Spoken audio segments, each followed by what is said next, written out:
Hello and welcome to the Build With Baer Workshop. My name is Pat Bear. I'm here to build a model kit and to hang out with all of you. I'm throwing the Bear Cave, the Lego, the Scythe emote in the chat. If you are currently a subscriber, you can reply with those emotes. If you're not a subscriber, you can say hi or use other people's emotes or remain silent and just hang out. Refuse to chat. Harold is here and Aristophan. Welcome to both of you. Lashbrook is here. Hello, Lashbrook. We got a solid crew right off the bat. We're going for it. It's happening.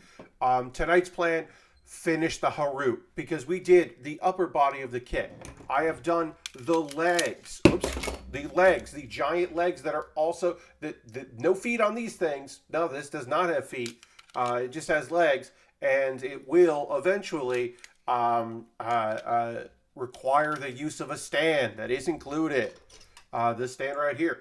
Ristofan says, controversial opinion, daylight savings time sucks. Now, to that, I agree, Aristophan.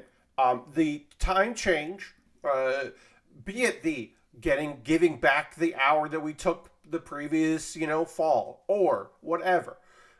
This disruption in your biochemistry or whatever is bad. Also, add into that maybe some sudden temperature changes, like I'm dealing with up here, where it would go from being 70 to it was 30 degrees last night.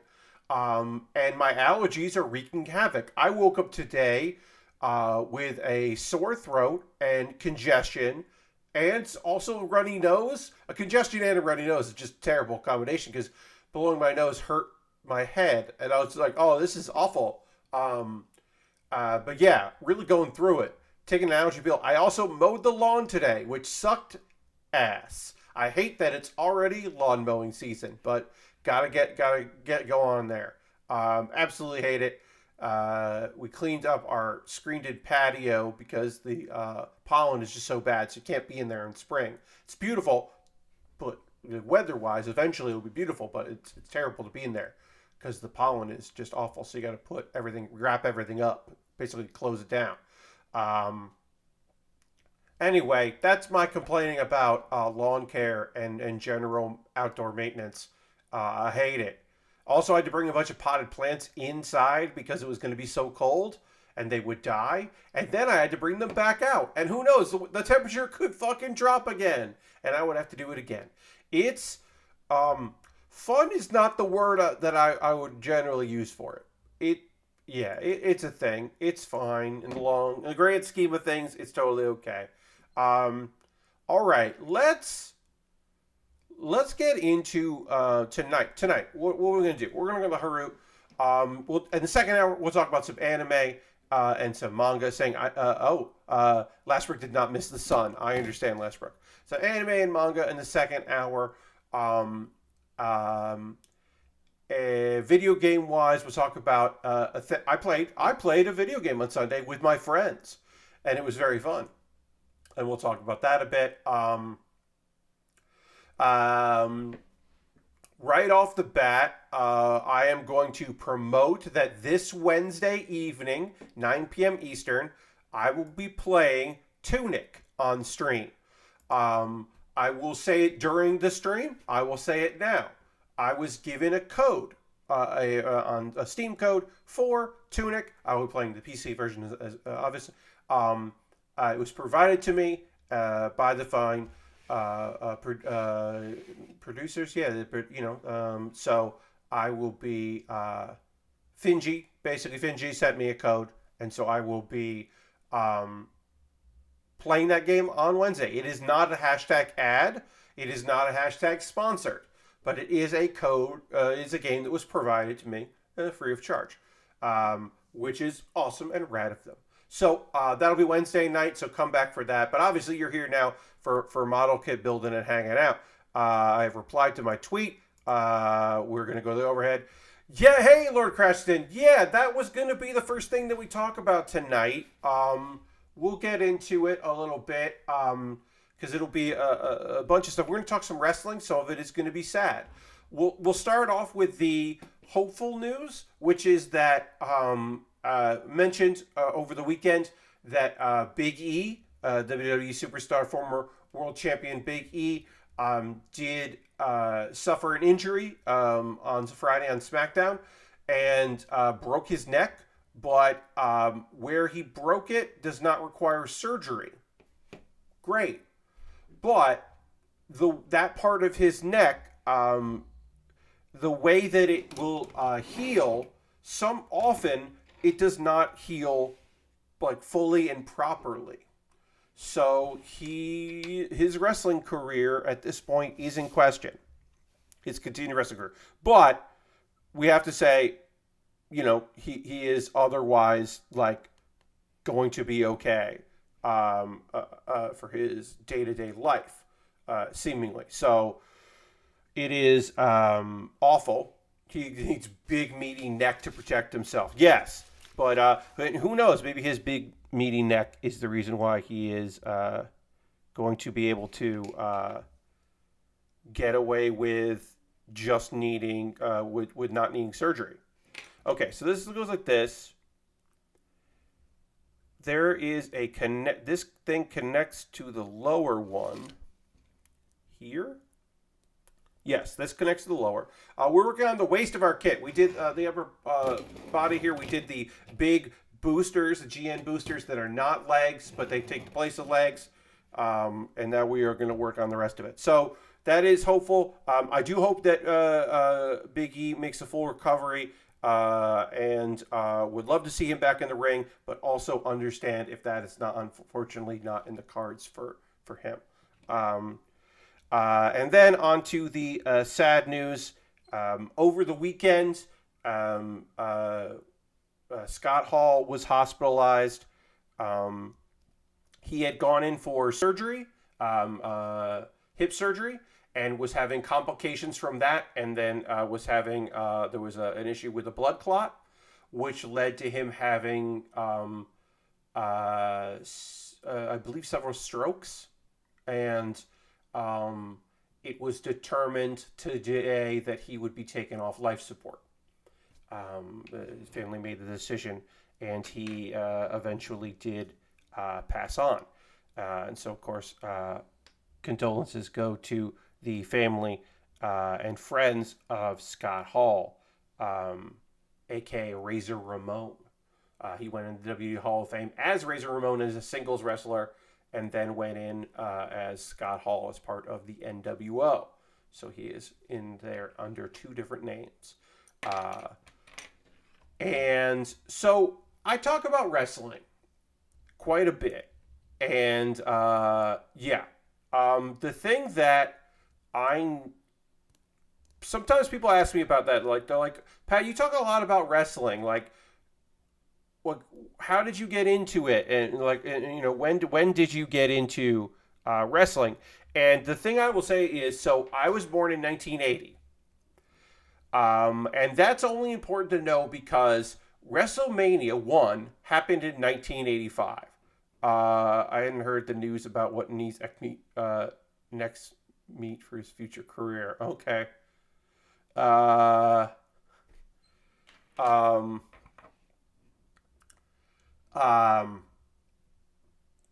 I was born in 1980. WrestleMania happens in 1985.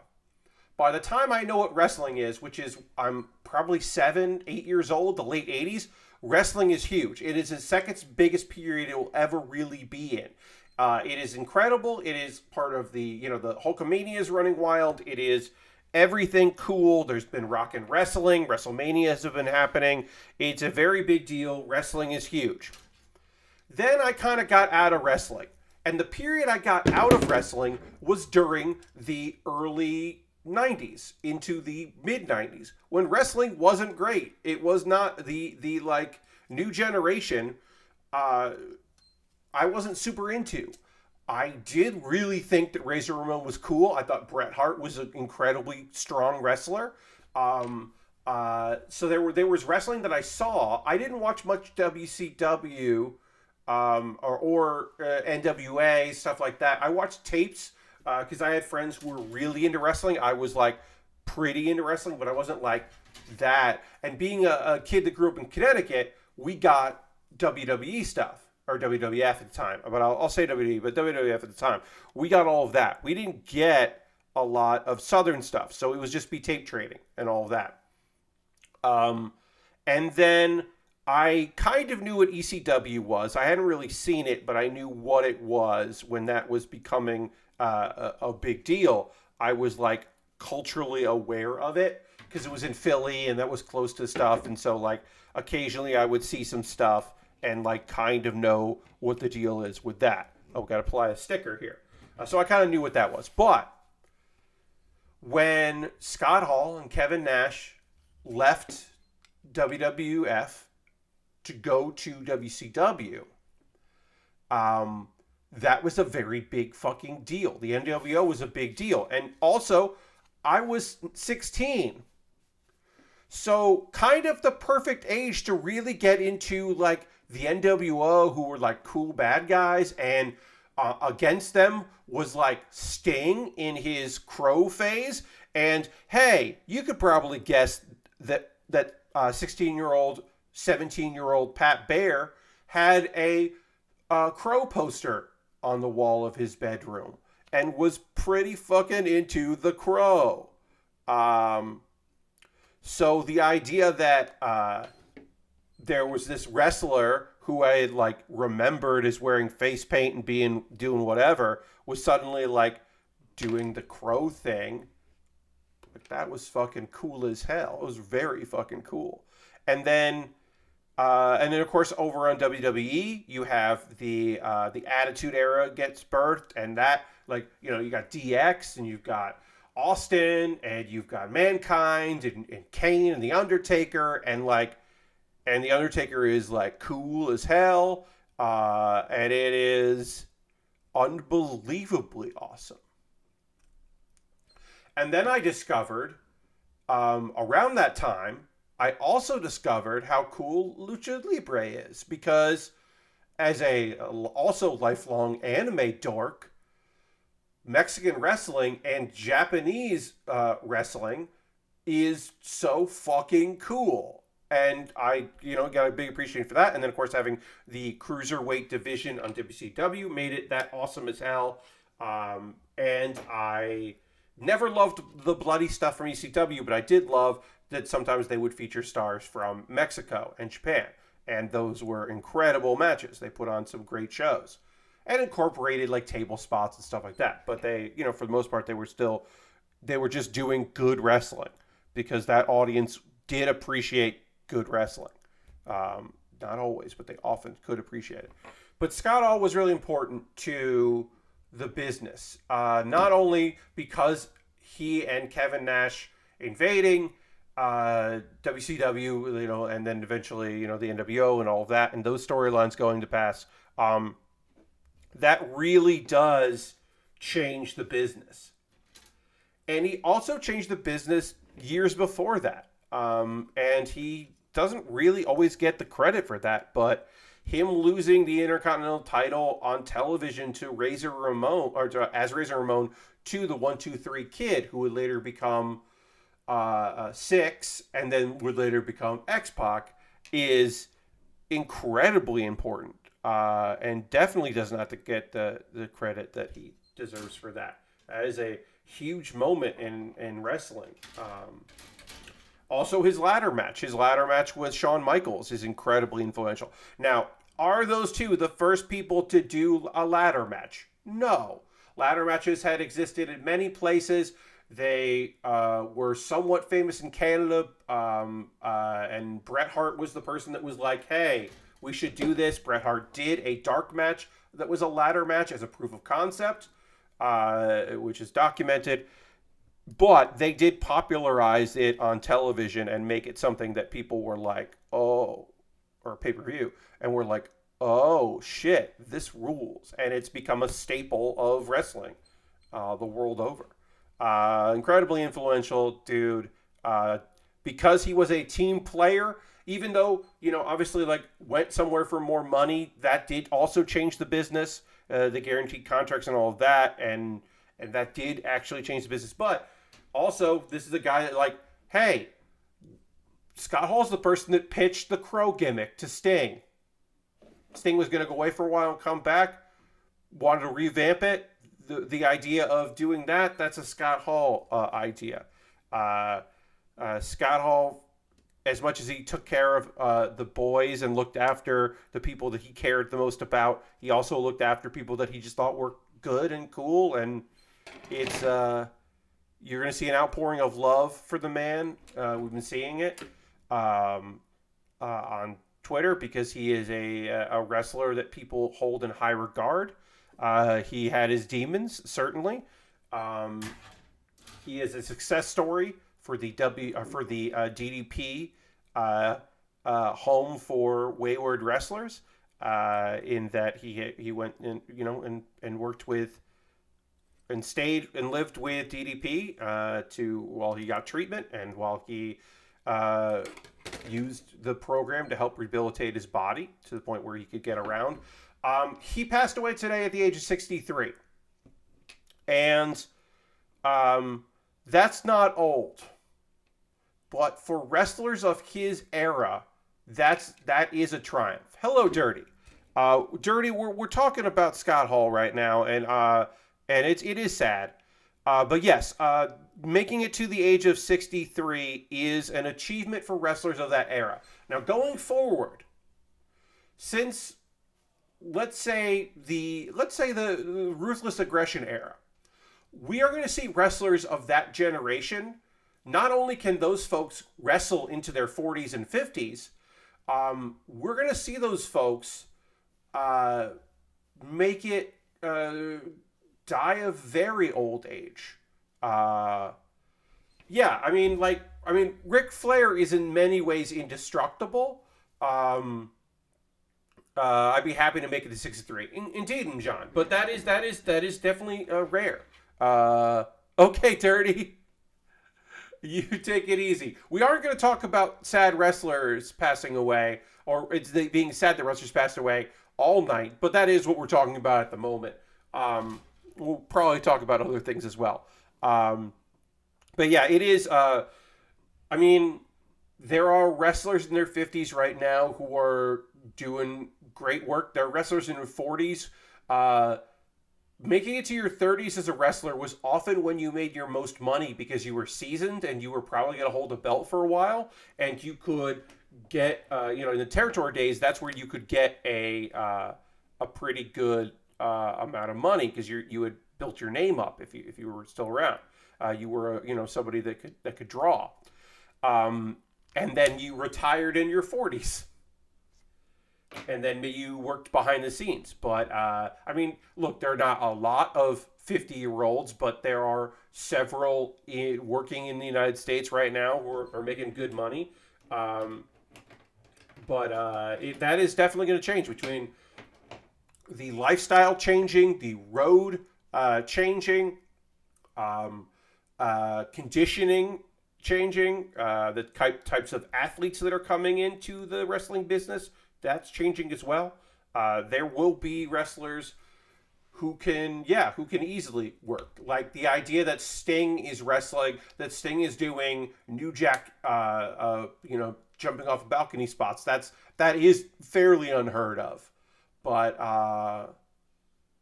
Christopher Daniels is still one of like the 30 best wrestlers working in the United States right now, and he's in his early 50s. But he's still really up there in terms of his ability. And so, yeah, we're definitely going to see more of that as it goes. It is... But, yeah, in general, like I said, we're not going to talk all night about Scott Hall and his passing. But it is... it's very sad.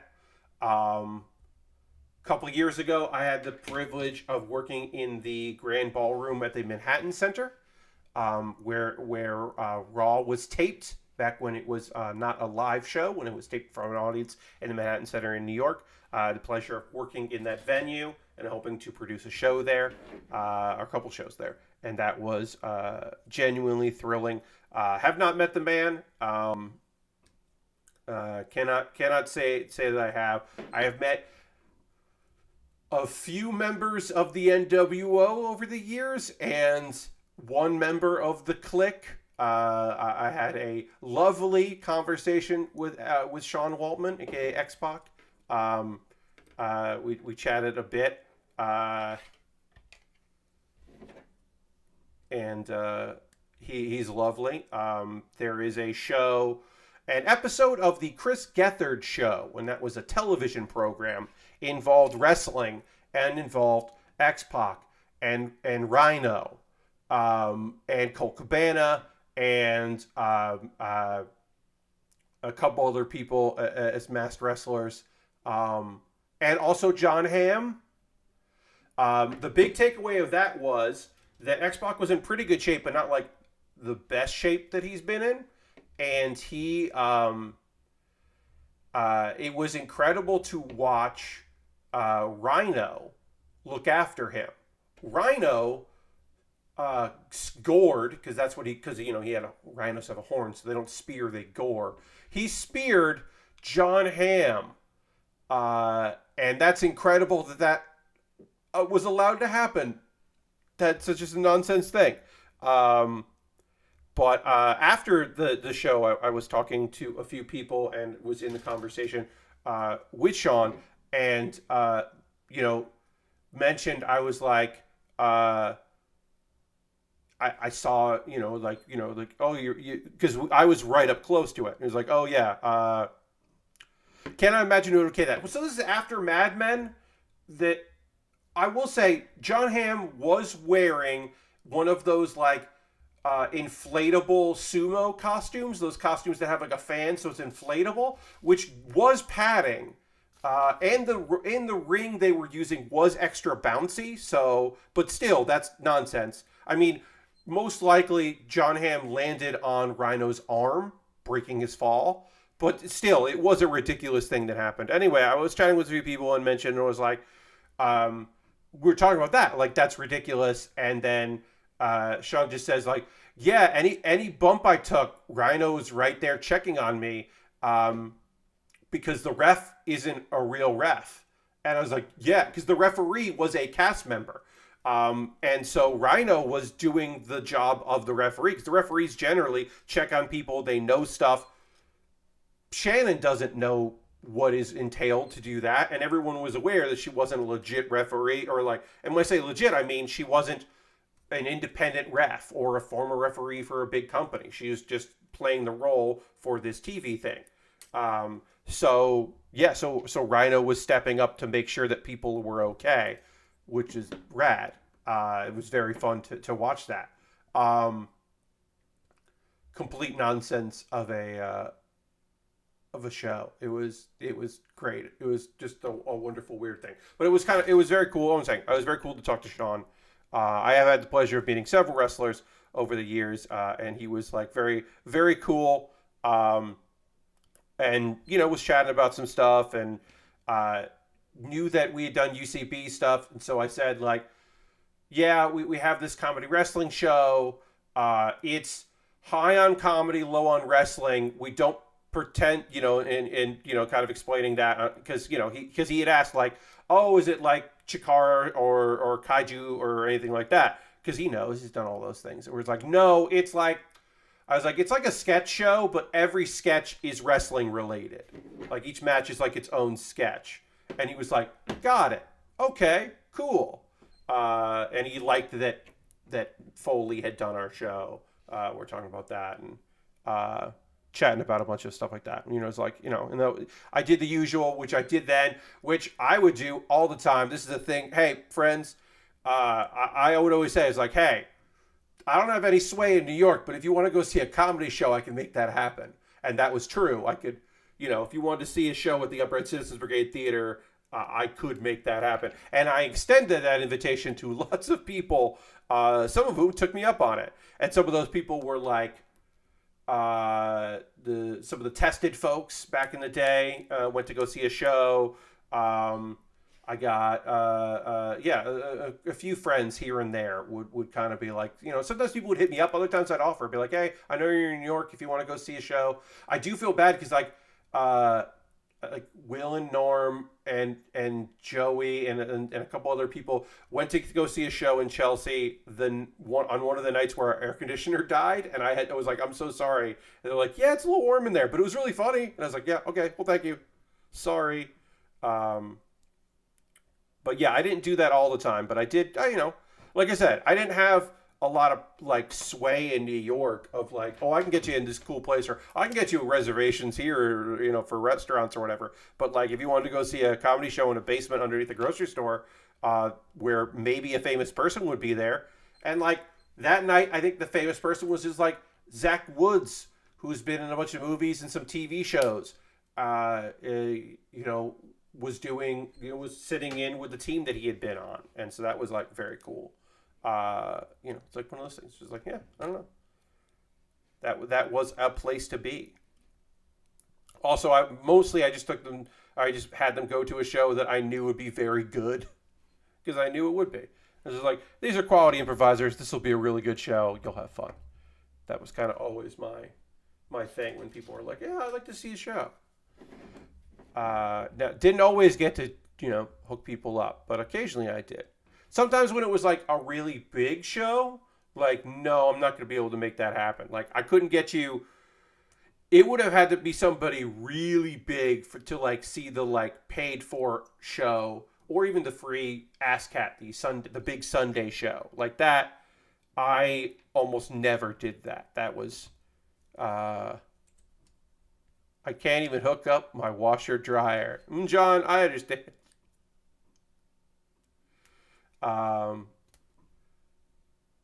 No, very funny. Yeah, it was a nice thing to be able to do now and again. Like, say like, oh, we're doing this, we're doing that. Like, when Patrick, one of the nice things, I could reach out to Patrick when he was living in LA, when he was working for MTV, MTV's gaming stuff, was to be able to be like, oh yeah, hey, there's doing this Lost show in LA, and you need to get tickets. Tickets are going to go on sale at this point. I can't get you free tickets, but I can tell you like info about it because Patrick was a big Lost fan, so I knew that he would really, and still is a big Lost fan. I knew he would really want to know about said show. I was like, yeah, I can't get you in or anything, but I can tell you about it. It was generally stuff like that. And then, there's some people, avoid these parts when attaching. Okay. So we are attaching our giant legs right now. We have to attach these to this here. And also watch out for these. These are gonna want to fly off.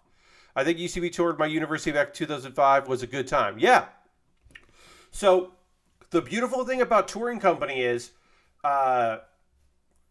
you might have seen people that you'll never see on television. You'll never know their name, or you could have seen Bobby Moynihan or Ben Schwartz, who are like making it and doing cool things. It's like, there's a pretty good chance, like, you could have seen Lennon Parham, who's had a bunch of TV shows and has been like incredibly funny and charming. Or you could have seen like, I don't know, like, I'm trying to, like, Eugene Cordero, who's been in some movies and is a character actor, and has done like a bunch of like backstage stuff. Or like, you could have seen one of like Darcy Carden, who was one of the best characters on what is that fucking show? The Good Place. Darcy was on The Good Place and was incredible. Did Torco for years, so it's like it's totally possible. Yes, you could have seen the voice of Sonic the Hedgehog on Torco. It's totally possible. The Good Place. Yes, Darcy was on The Good Place, and is incredibly funny and talented, and did a lot of Torco. And then towards the end of the touring company years, they're like, I don't know, like Brendan Lee Mulligan, who's all over, College Humor stuff, and doing Dimension 20 and a bunch of that stuff. Like, totally possible. The episode where Darcy just played every character was amazing. 100%. Harold says, Eugene Cordero is great as the voice of Ensign Rutherford on Star Trek Lower Decks. Yes. My buddy Ben Rogers writes on that show. He did. I don't know if he still does. He did. Yeah, Eugene has been in that. Eugene was in Kong Island because the director of Kong Island was a former comedy director, and so he got a bunch of comedy people to be in that. Eugene was also really, really good in was it called Spaced? I don't know. Paul Feig had a show about a space station that was on like Yahoo when they were doing like originals.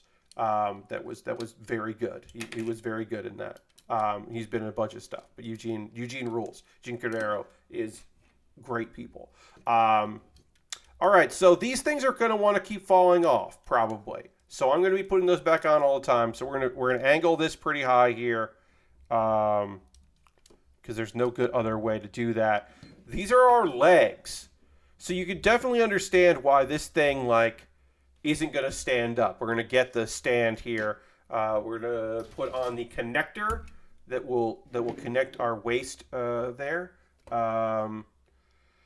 Yeah, or like Neil Casey did Torco for a really long time. Neil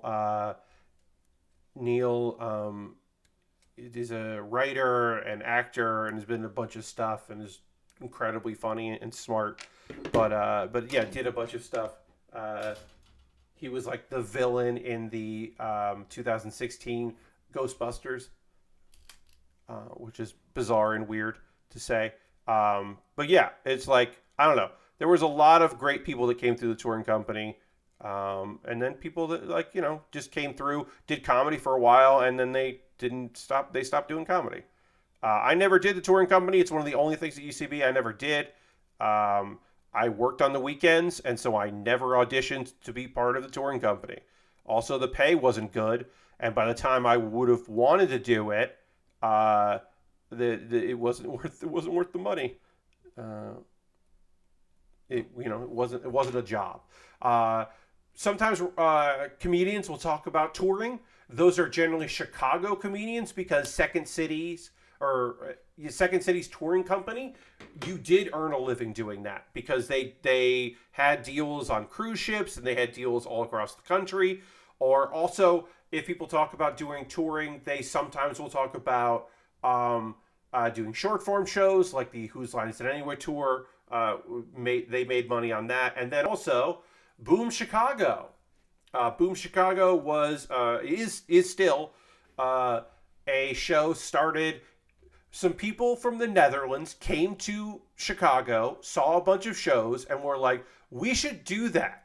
And they had the brilliant idea that instead of having a show and hiring a bunch of Dutch folks, they would just bring people from Chicago to New York, to the Netherlands, and do a show in Amsterdam and target it at English-speaking tourists. So they didn't target it at folks from the Netherlands. They targeted it as tourism. And they were like, come see Boom Chicago. Like, see Chicago-style improv. And it was sketches and improv and filled with great people. Key and Peele both did it. Colton Dunn, who you may know as an actor, he's the gentleman in the wheelchair on that show that was on TBS. I'm terrible with names tonight, so I apologize. The workplace comedy about the place that's not a Walmart or a Best Buy, but is definitely one of those. Who else did? Amber Ruffin did Boom Chicago, who has her own show on Peacock and is still working for Seth Meyers. Superstore, yes, Lord Crashington, Superstore. That is the name of that. Yes, Colton Dunn from Superstore did a stint in Boom Chicago. I believe both of the Myers brothers, Seth Meyers and his other brother, both did Boom. That's how they know a lot of those people. That's how a lot of those folks got the work they did. But yeah, it is an institution in the Netherlands. Is the old Boom Chicago? It's dinner and a show. All right, so we are body complete with our nonsense kit. I'm going to put it on its stand because this thing will. I mean, I can lay it down like this so you can see. You can see this thing does. You can't stand up. It's not meant to because this is the final battle version. So it's meant to have boosters for space battle and then to transform into a jet, and it will transform to a jet Um, but to do that, we have to build the backpack, whereas most of the jet parts are. We got to build a backpack. We got to build the... oh, yeah, this really doesn't even... This barely wants to stand up on its stand. Oh, yeah. There it is. The final battle version. All right, I'm going to keep working on this. We got to build a backpack for it. So let's keep doing that. Let's see. Other things that I wanted to chat with you all about tonight. Because we don't always have to talk about... we're talking about there. I don't know. Let's see. Other stuff that I wanted to say. Well, I guess we can get a little bit into this. I have been having... So yesterday, played some Halo. My Halo crew... we had one person in the crew was like, hey, let's try tactical ops because it's running for 2 weeks because we haven't done a lot of limited events. We mostly do like capture the flag and like Team Slayer. So we were like, all right, let's try it. Hey, tactical ops fucking rules. If you're someone that plays and enjoys Halo, because you don't start with the usual rifle. You start with either the sidekick, the pistol, or the mangler. And neither of those has range. So you can't, like, shoot someone from half of the map away. You got to get up close and personal. And it really changes the dynamic. Because, like, I think the mangler is, like, at best case scenario, 2 body shots to take someone out. So you really... because it has like a lot of drift in the bullets. So you really need to get up close and personal with people. And it makes, like, it really did make squads, like, important and really fun. I had a great time doing that. If you have a crew, I highly recommend it because you do need to coordinate. But yeah, you're rolling with a crew and you're getting up close and personal with people. And it's just, like, very fun to not start with the rifle, which I'm not good at. So... I was, this shows you the overhead of how this is supposed to look. So that's good. So PC-14 is here and goes to the back. Okay. So yeah, so I really enjoyed my time with that. I would say if you do have a crew, take a look at that. Again, I do want to promote this Wednesday, 9 p.m. Eastern. I will be playing Tunic. I will receive a code on Wednesday. Got confirmation that I'm getting that code today, which is great. I was gonna buy it if I didn't get the code, but I'm getting that code, so I will be playing Tunic and we'll be checking out the Fox Zelda on Wednesday. So that'll be fun. I'm not really playing many games besides that. You know, I've got my favorites here and there, but that's kind of like what I'm playing. I'm playing a lot of Hearthstone lately. I've very much enjoyed one of my wild decks. I got a big shaman deck. The basic premise of that fine deck is that I try to cheat out giant minions as early as possible with a couple spells. And today I played against someone who was trying to, like, disrupt a deck that, like, basically that they're trying to disrupt a deck that wants to play, like, lots of battle cries, and that does not matter. So instead, they helped me. Like, I won because they just cheated out a bunch of minions for me, thinking that they were like, haha, so clever. And I was like, nah, this isn't clever at all. I got big minions. You don't want to deal with this. And then they just conceded. I was just like, oh yeah, that was just bad luck on your part. I would not describe this particular deck as good, but it is fun. And that's nice for me. So this Wednesday playing Tunic. Next Wednesday, I will be playing... I'll be doing a Pat Bear's Anime Club because it will be close to the end of the winter season, and so I'll be previewing the spring season and also wrapping up. I didn't watch a lot of stuff this season. You know, I talk about them, but we'll talk about the shows I did watch and reasons why I didn't watch some other shows. And then I will give my recommendations, or at least talk through what's coming out next season. It's going to be pretty heavy on the action. I unfortunately haven't heard a lot about kind of more slice of life stuff. That I would like that. I would like a girls doing things show, and I don't know if we're getting that this coming season, which is a shame because, as I said, those are the kinds of series that I generally enjoy. We only got one this season, so hopefully next season we'll have more. But yeah, we'll talk about anime next week. I think I'm going to play Pokemon Platinum again on the last Wednesday of the month because the randomizer, I really enjoyed that stream. So I think we'll get back into that and play that again on the last Wednesday of this month. This Wednesday stream could also start late. I'm just giving you the heads up as soon as possible because I have family in town and we're seeing them, and hopefully that will not involve me being late to things, but it could. I'm going to do everything in my power to prevent that from happening, but I also am not super in control of that. So, I'll deal with it. All right, so this goes like this.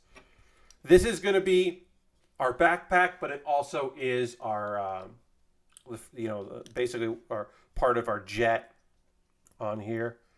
So this is going to look like a cockpit and go through all that. We got to put a stickers on here. Got a part on the C19, 10. Okay. I'm going to do the side part. So basically, did you play the Tunic demo a few months ago, or is this your first time? So, Ristafan, I didn't play the demo 2 months ago, but I have played a demo of this game previously. I played it at PAX, and I believe as early as 2018. So I've played this demo several times, and the last demo was, I believe the last time I played it was 2019 at PAX West. So it has been a little while since I have checked it out, or maybe I played the demo at PAX East 2020. Either way, it's been a while since I played the demo for it, but I have checked it out before. I'm excited about it. Let's see, was there a... Yeah, so this Wednesday might be delayed in the start. I'm trying to figure that out, and I'll keep everybody abreast of that. But we'll see. And then very far in advance, I will say that I am taking part in the Plamo Weekender, the Plastic Model Weekender, a charity fundraiser of all kinds of model kit builders, and that will be taking place, let me check out the date here, April 29th through May 1st. I will be streaming on the 30th, which is a Saturday. I will be hosting it here, but I would prefer, and I will be reading chat if you go over to Plamo Weekender. I'll be promoting it all the time in April, but that will be a cool charity event, and I will be streaming. I believe I'm doing 6 to 8, maybe 7 to 9. It'll be earlier than my normal stream time. It'll be, so I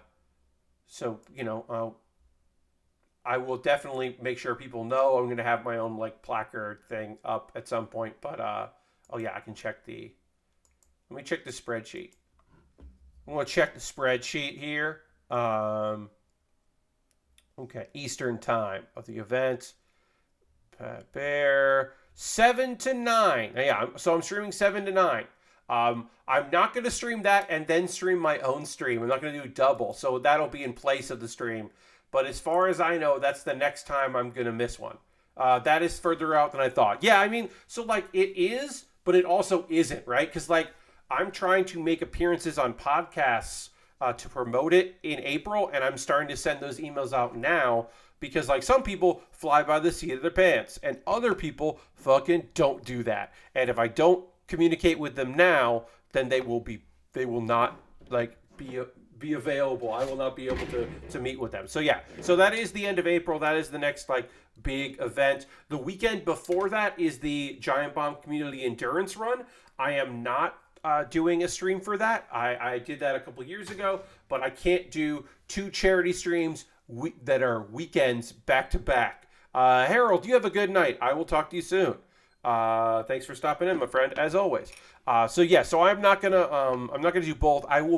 I might be making an appearance audio-wise. I might drop in on someone's Discord for the Community Endurance Run. That is yet to be confirmed. I will let you know if and when that does become confirmed.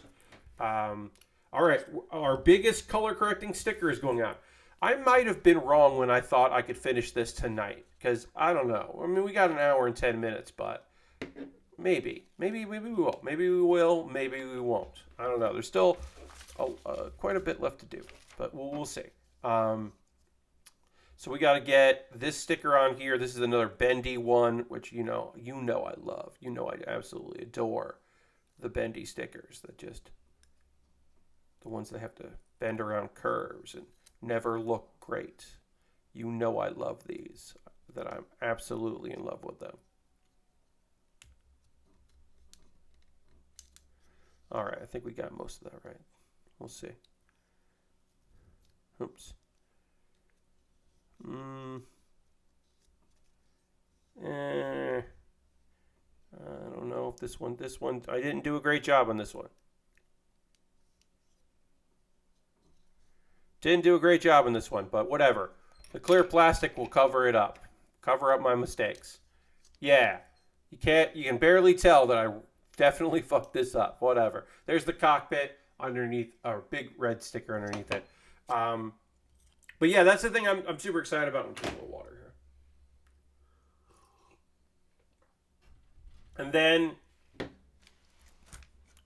streams will happen as they normally do. I will say there exists the possibility that I will take a little time off from streaming this summer. No exact time confirmed on that, but I am thinking about going to New York to try to get some in-person meetings with a few people in order to try to move back there for work. So again, this is all that's something I think I should try to do this summer. None of it's set in stone. I don't know when. I'd also like to go to my storage unit and trade out some shirts. So I'll bring a suitcase with some clothes and trade them out. And then also possibly, also take my wrestling gear. So drop off some stuff, bring some other stuff, have some room in my suitcase. Also get my wrestling, comedy wrestling stuff, League of Heels wrestling stuff. Take that with me back so that I have that, the belt and a few other things, just because it would make a lot more sense for me to have that, because I don't have anything to announce as far as that goes, but I would say I'd like to do a League of Heels show in the future, and I can't really do that with my gear, with that equipment in New York. So that's right now, that would be a few days in New York. Again, it's completely up in the air. I don't know I can't tell you a specific date or anything, but just when that happens, I wouldn't expect to be doing model kit building during those days. I could take a Lego set with me, but I don't know where I would end up, if I would have access to any equipment or anything. So I can't be oh, I'll definitely will be streaming while I'm up there. I might just take a couple days off. I don't know. I try not to take days off when I do this, not only because consistency is great, and I know, and I'm grateful for y'all for making part of your evening or morning or afternoon or whatever part of my night. I really appreciate it, but also it just benefits me mentally to have a schedule and have things to do.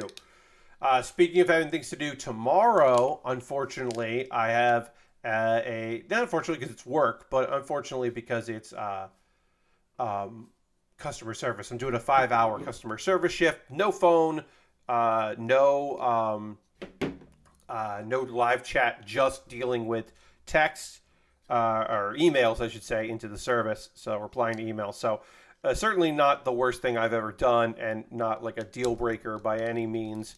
No big problems there, but it is like, oh yeah, all right, well, gonna have to do that.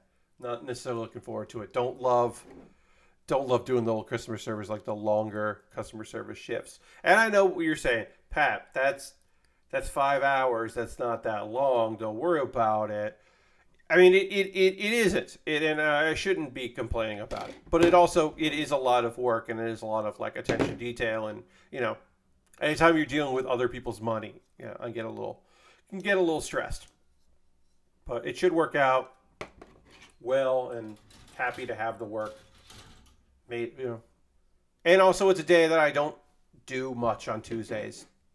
A lot of my Tuesday is just sending emails and replying to things and trying to organize stuff and getting caught up on anime and a few other things. So, or sometimes it's like posting things, whatever. Got a new episode of Pat Bear's Anime Club. We'll talk about that in the Pause to the Cause coming up. But you know what I'm gonna do?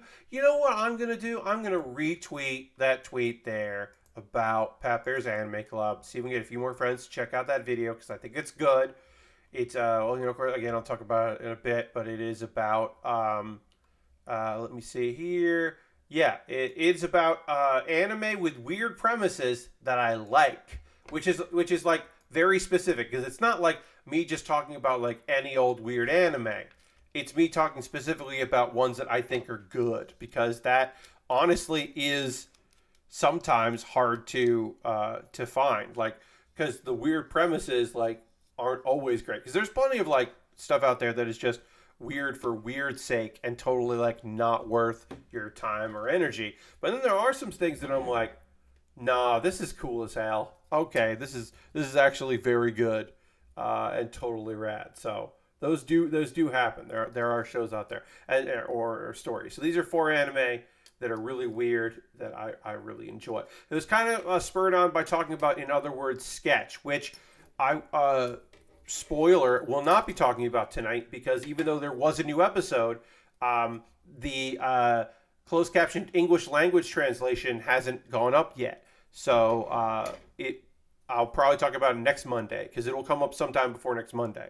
So I was a little annoyed by that. Because I wanted to talk about it tonight, because it's a really weird show that I really like. All right, we got some big pieces here for a high grade. These are some big pieces for this kit.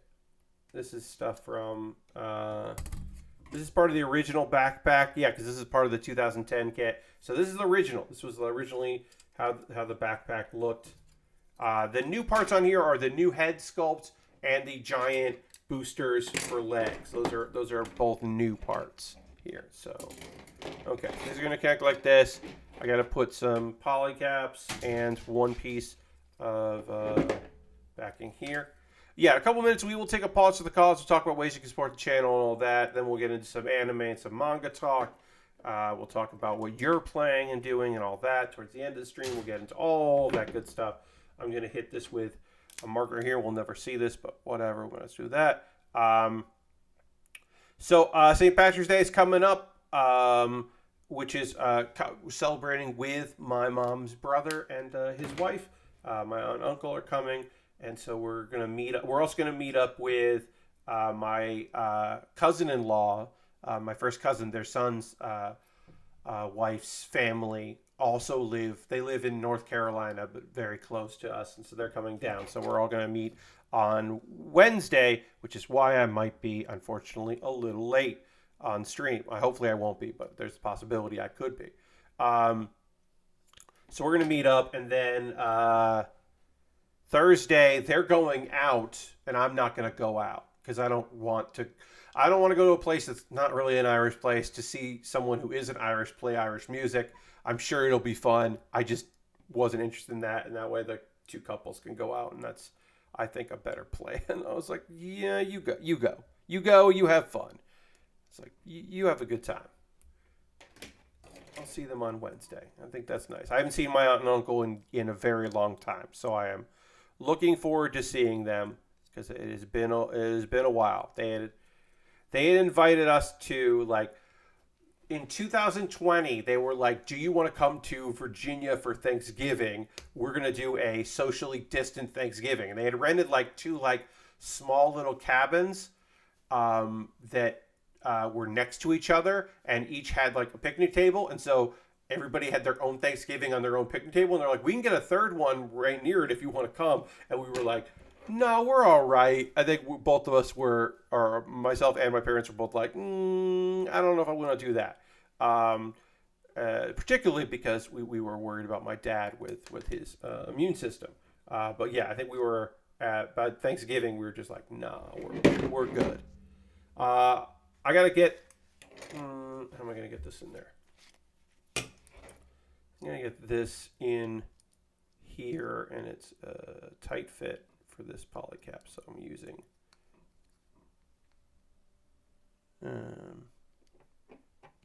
this to press it in.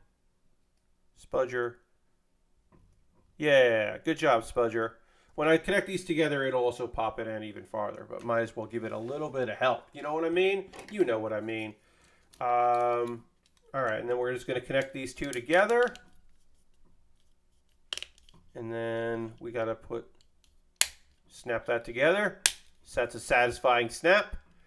And then we've got to put on the front and back. We'll get this one done, and then we'll take a pause to the cost, and then we'll do the other one. Funnel or whatever this is. I don't even know what you call it. But we'll polycap it together.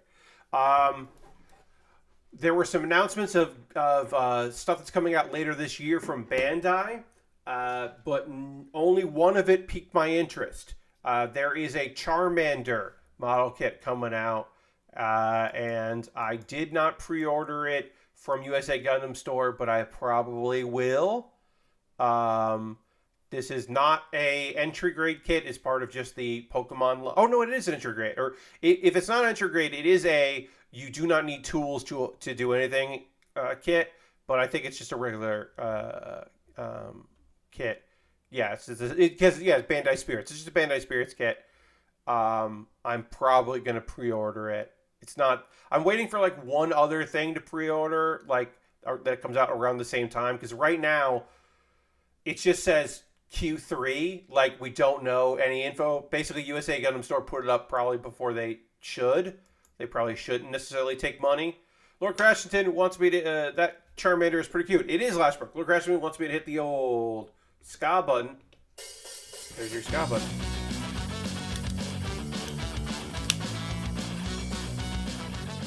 Also, shout out to Eric Pope, who is working for Behavior. He just announced today that is where he is making the move to. So shout outs to our ska boy, Eric Pope. Yeah, he's working at Behavior. Behavior Interactive, I should say. Which rules. That is going to be a fun studio for him to work at. So you expect to see a bunch more Dead by Daylight tweets from our boy Pope. Oh yeah, Ghost Valve. So the kit I'm talking about, I'll link to it in the chat here.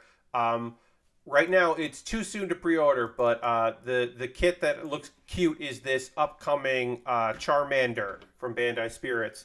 The real grade Gaio Gaigar kit is beautiful, but not for me. It is for somebody else that really has a love for Gaio Gaigar, because the retail price for it is like almost $70, and I don't like Gaio Gaigar $70. I just don't. I like it like $30, $40. It looks beautiful. It's a cool looking kit. I will probably buy it at a convention in 5 years for $70 if we're being honest, but I'm not going to pre-order it that. So right now, as I said, nothing that got announced was things that I'm like, ooh, I got to get that. But I was interested in it. We'll see. We'll see if that if that changes. But that Charmander is very cute. I'm not going to pre-order it again through them, but I will probably put a pre-order for it in at some point when there's a date announced and there's more information. because you know, I like to have information about things. All right, we finished one of these. This is I haven't seen the show, but that kit looks like they were like, were you impressed by the RG God Gundam? Check this shit out. Yes. Gaio Gagar, I've watched some episodes back in the day.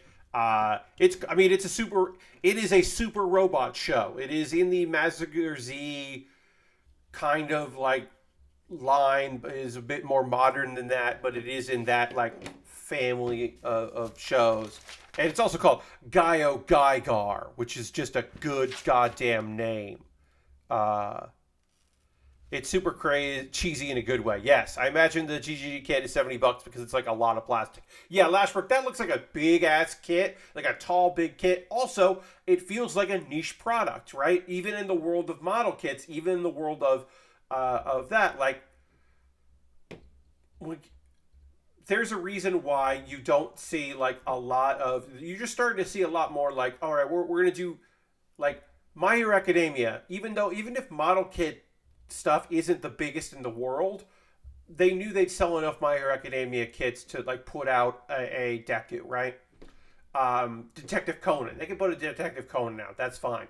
One Piece ships do pretty okay. They don't do great, but like you should expect there to be more One Piece model kit stuff than there is. But just like it is still, even if it is a big market, it's still a small big market. So I get it why you're paying the premium, you know, because like they don't know how many they're gonna make of it, yeah, or how, you know, if it's gonna be incredibly popular or not. Sorry, but yeah, that show is cheesy.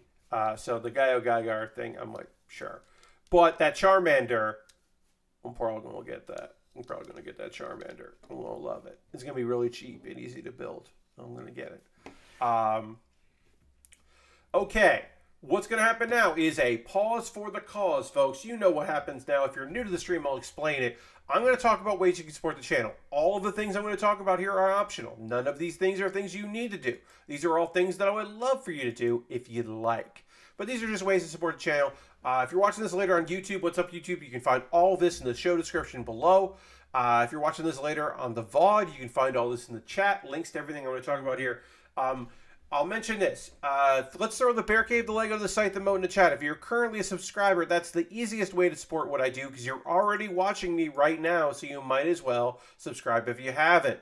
We are currently sitting at 46 subscribers. I would love to get up to 50. That would be fantastic. We don't have to get to 50, but I would like to. That is always our goal, is 50 subscribers. So if you'd like to gift a sub to somebody in the community, if you'd like to become a subscriber, you could join Aristofan on the gift sub leaderboard. Right now is just Aristofan with 1 sub for this month.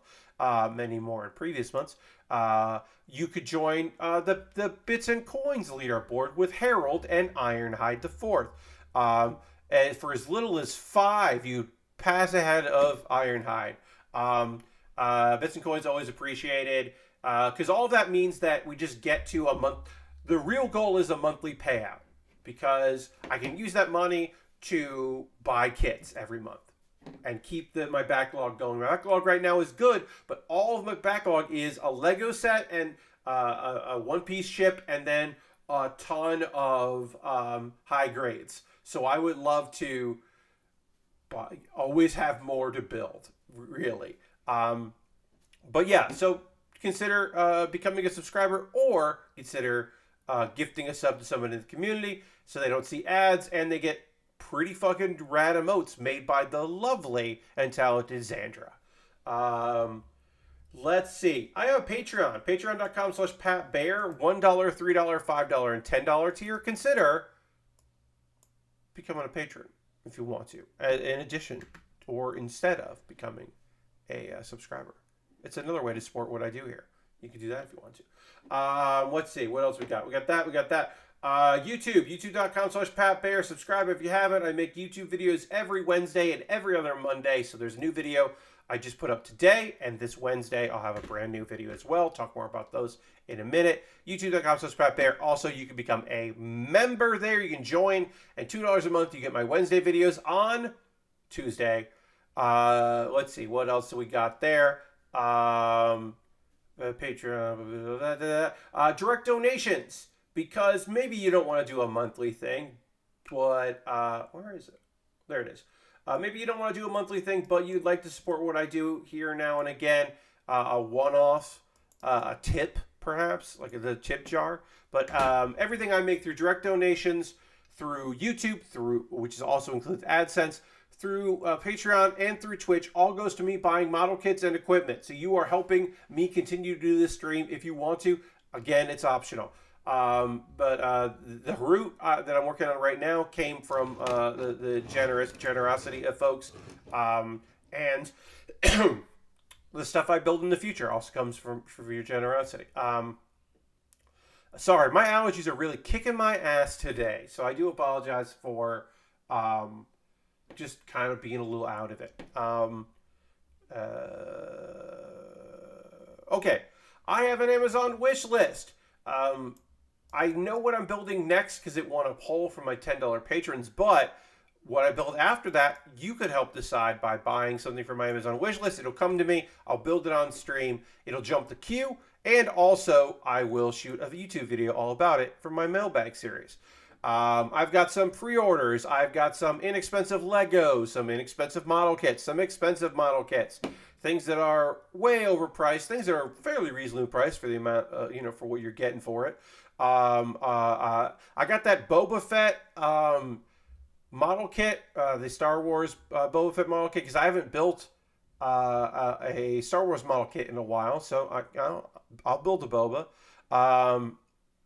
Yeah, some very expensive stuff, some stuff that just like looks cool as hell, all kinds of different things, and then some equipment on the bottom. And look, I put it up there.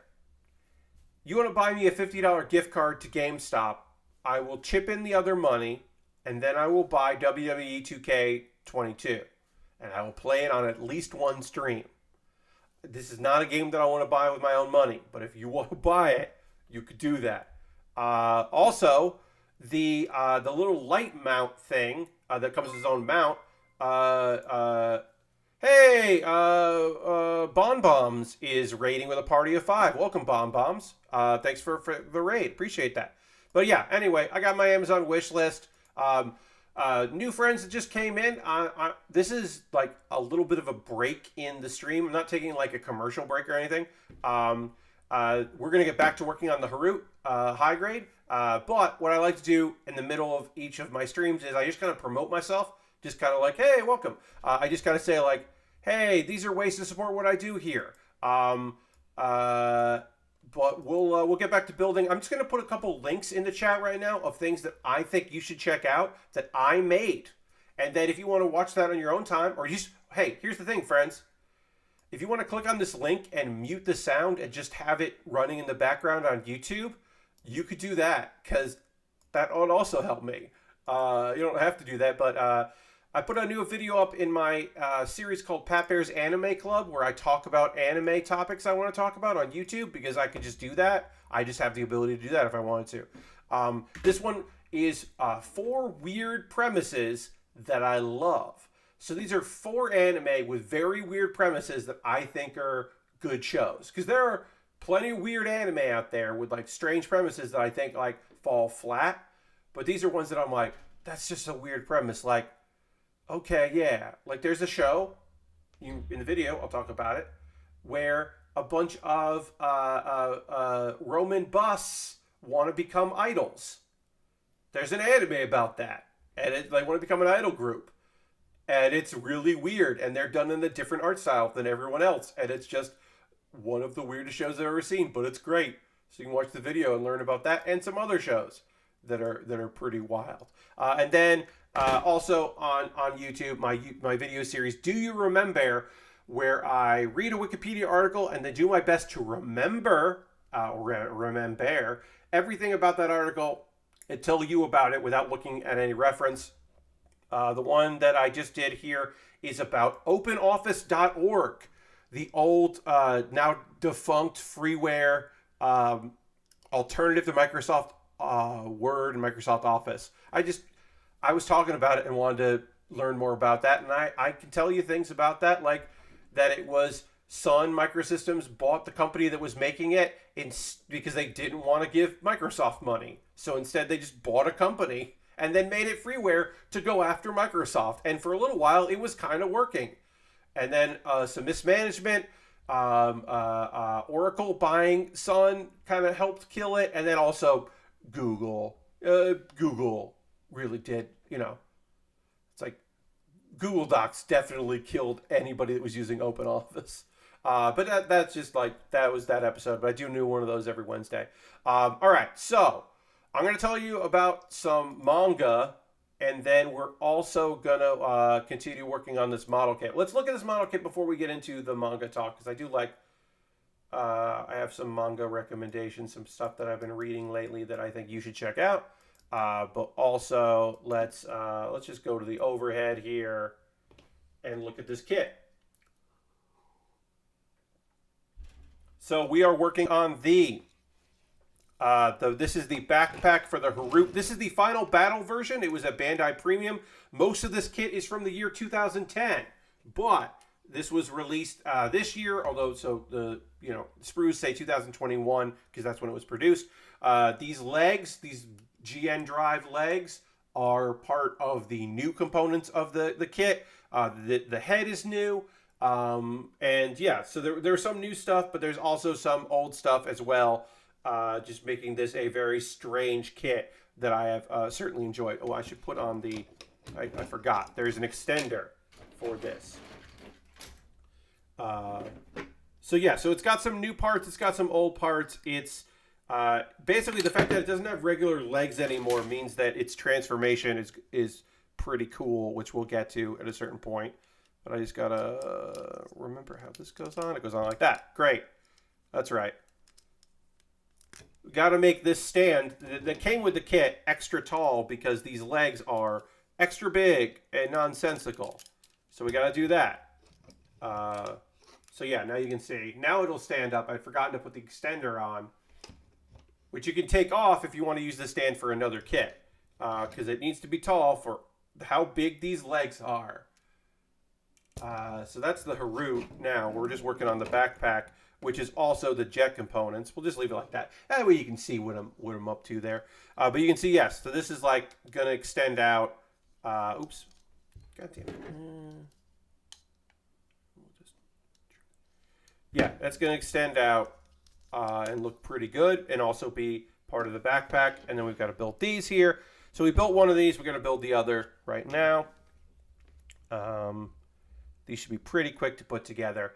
And I'm also, while I got you here, I'm going to talk to you about 2 manga. One of them is an isekai, a different world anime where someone was summoned. And the other one is the very popular subgenre in the action or fantasy manga about a character who is just taken for granted how awesome he is until he has the opportunity to start over, and then people are just very surprised about how competent and good he is because he was, and he is surprised to have people say thanks. And that is the Frontier Alchemist. I can't go back to that job after you made my budget 0. The premise sounds pretty good, pretty solid there. So this dude worked at a place with alchemists. There was the research department, and there was also the kind of your basics, your equipment department. And the leadership changed at the place. Our dude was just making stuff. He was making raw materials, but he was incredibly good at it.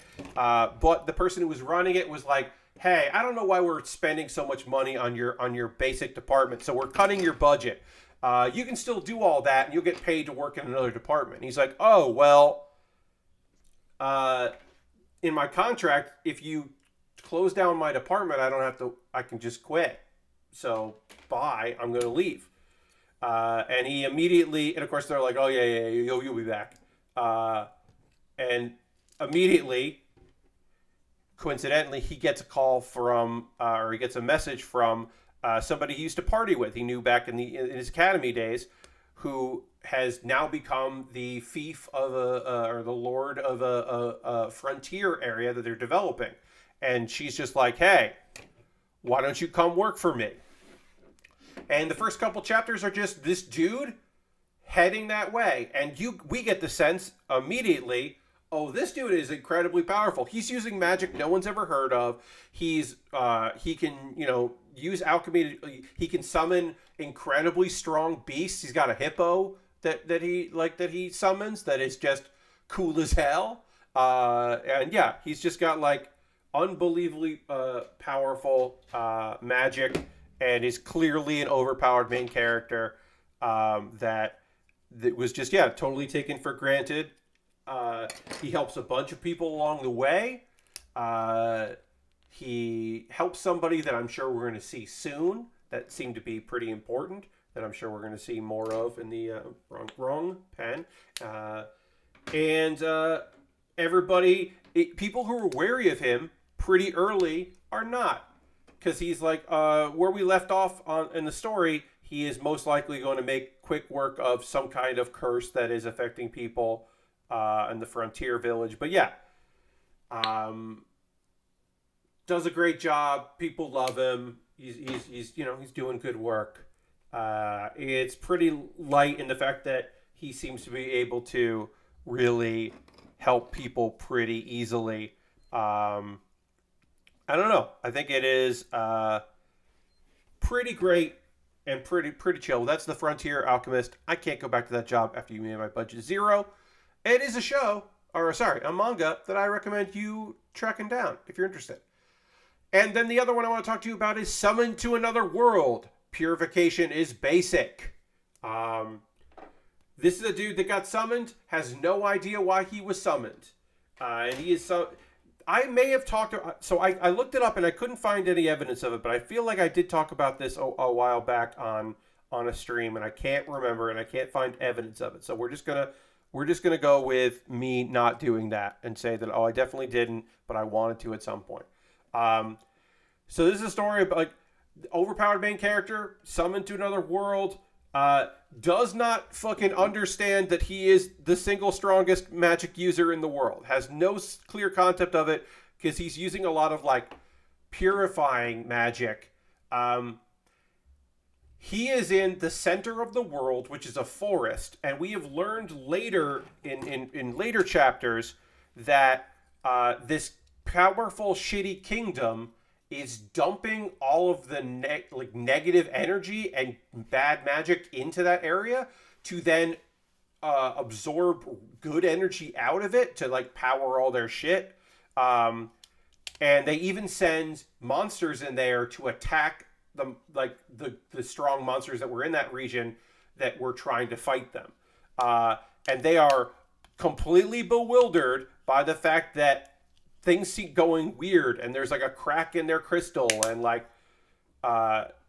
because our dude who doesn't know that people are fucking with him and the people, he's just like, all right, well, I figured out I gotta purify. There's some animals in here and they seem nice, and I don't want bad things to happen to these animals, so I'm gonna purify these cool wolves. Of course, those wolves are legendary beasts, and this like this fox is over here, and this bird, and this spider. He's like saving the kings of the forest. And they're like, I guess we serve this human now, but he can't communicate with them. So like they're like, hey, don't do that. He's because he's got an abundance of magic, and he's just like making shit happen. And he's trying to like revitalize the forest. And where we just left off on this, we got introduced to the fact that there is a race of beast men that have been used by the kingdom as slave labor, and they have slave crests on them, so they don't exhibit any emotions. And then suddenly, this group that was in the forest, the beast men, their crests are broken, and they take off. And so I just imagine they will most likely end up hanging out with our main character, who was not in this chapter at all. One would assume. I do like that this evil empire is, it's definitely a thing of greed, but there are people who are like, sometimes I wonder, so they don't do the joke, there is no joke where they go, "Hey, are we the baddies?" But there are people high up in their order, in the night order, who are like, I don't love how we're doing things in here. I think we might be wrong. Like they're starting to have some doubts, and like I like that because there should be some people who are like, this seems like bullshit. I mean, most people are just like, hey, just don't think about it. You'll live longer if you don't think about it. But it is pretty fucked. So good on our main guy. I doubt he knows that he just broke a bunch of slave crests and helped some people. Maybe we'll find out next chapter that he is aware that is what he was doing. But I think he was probably just using some purification magic. But I like it. I like how dopey he is and how he's just like, oh, I made this thing and I can do this with this magic. And oh, magic's sure convenient. That he just has no concept that he is incredibly overpowered and like doing miraculous things. I find that very fun. That is just the power of positive thinking and focusing and using magics just makes him very good at it. I don't know. I like it. I think that is a cool concept for a story. All right, we got to put this on here. We have now, this is the second one here. We can now almost attach these to our backpack. Got to do, what was it? Okay, all right. Oh, there's an extender that needs to go on them. Oh, also, there's only one sticker that I have to put on these, which is great, because I don't want to put a ton of stickers on here. Got to put 9 on there, and then 9 on there. There's still some stickers left, so we still have a few more stickers. We don't have like a ton of them, so which is always nice. Look, this is a modification of a kit. It is most of this kit is from 2010 with some new parts that were added. So like, there's gonna be some stickers, there's gonna be some stuff. So I can kind of forgive it. All right, I do want to talk about some anime here, and then we'll get, as we continue to build this kit, assemble this kit. Let's talk about anime. Only one show to talk about tonight, and that is Kodama Kawashiri, which is just a lovely, weird show. It is such a great little thing. If you haven't heard me talk about the show, it's a short series. So the opening animation, the opening song is 1.5 minutes, and then the episode is 1 minute. So the opening is longer than the episode. And this one it wasn't that it was shorter than most episodes. It was that often these episodes are like 2 jokes stitched together. And this one was 1 joke and then repeated. The basic joke was our main character was like, all right, well, I'm tired because she doesn't have a regular job, but she does do manga and occasionally gets paid for the manga. So she's like, my productivity is going down. If I sleep, my productivity will go back up. But then the reality of it is she slept and her productivity went down and stayed down even longer. So it's just looking at like her thoughts on a graph and then the reality of the graph. So they do that. And then for some reason they do the whole bit again, but with her just saying the words in English, because she had said it in Japanese, obviously. So it's just the joke again, but with her saying them in English. And it's just like, is that a joke if you just say it again? It was funny that she said it again, but I'm like, I don't know. It's one of those things where it's like, I don't know. It's a very strange little show. As I said, the actual content is 1 minute long, and it's done like diary style, like quick and dirty looking diary style. So the animation from the opening looks like it's a regular traditional show, and then the art in it is her, and then if there are other characters in the episode, she's voicing those characters, so it's just one person doing all the voice if there's like a guest character, because there've been in a couple episodes there have been guests. It's real weird. I think it is a lovely, strange little show, but It's not for everyone. I'm Kodama Kawashiri is not definitely not for everybody, but might be for you. This might be the show that you want to check out. I don't know. Again, I don't know everybody. I don't know you. I don't know if that's going to be a thing. Um, all right, let's assemble these. We need D pieces here. So we do have some weapons, and we are gonna. I don't think we need the weapons to transform, so I might do the transformation. Yeah, we don't need the weapons. Oh, well, the weapons do work as part of the transformation, so we might want to do that. We'll do the weapons, and then we'll transform it, because I do want to show you the transformation, because I don't know how much time we're gonna have left in the stream, but we'll get there. All right, so we need these parts here. And that is me talking about manga and anime. So now is the part of the stream where I ask you, friends, what are y'all playing? What are you watching? If there's anything going on, anything you're checking out on YouTube, or if you've seen any movies, or if you are playing any video games, let me know in the chat. Love to hear from you. Love to hear what you're up to. Hey, Turning Red was really good. As a person who in my youth wrote fan fiction that also was sometimes involved characters who were definitely me, it felt very true and very relatable, even if it wasn't, if it was a young lady that was, very much not me. It felt very relatable to my situation at that age. I think Turning Red is great, and I think the animation is beautiful looking. So I would recommend it. I would say, if you haven't checked it out, maybe you should check it out. Lashbrook is still in that Elden Ring hole. Well, try.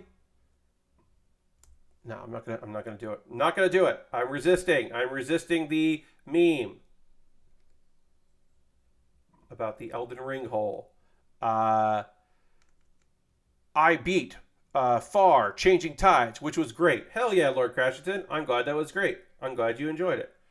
Lashbrook says, since it's kind of a podcast game, I ended up finally watching Tremors 5 through 7 last night, which are perfectly fun but forgettable movies. Yeah, there are a lot of Tremors movies, and there was also a sci-fi TV show, right? And I think I've only seen maybe 2 Tremors movies, which is still a lot of Tremors movies.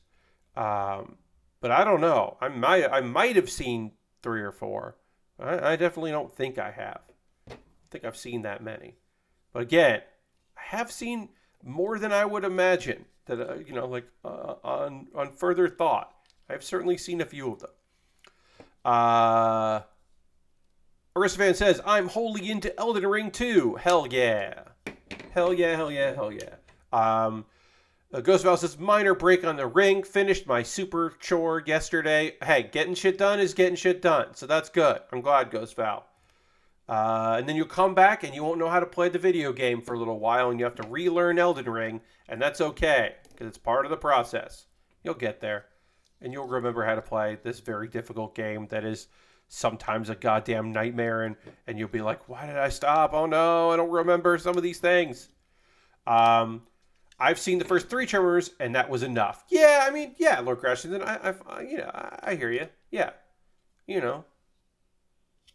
the first Tremors is a classic. 2 is pretty good, and then it falls off from there. Yeah, I mean, the first Tremors is like a good movie, and the second Tremors movie is like, it's like good and bad. I think it is a good bad, where the first one is like, I don't know if it's like, it's not like a major classic, but it is like a really fun, good nonsense movie. And the second one is, I was like, yeah, it's got its moments, and I don't remember the third one, so I feel like I didn't see it.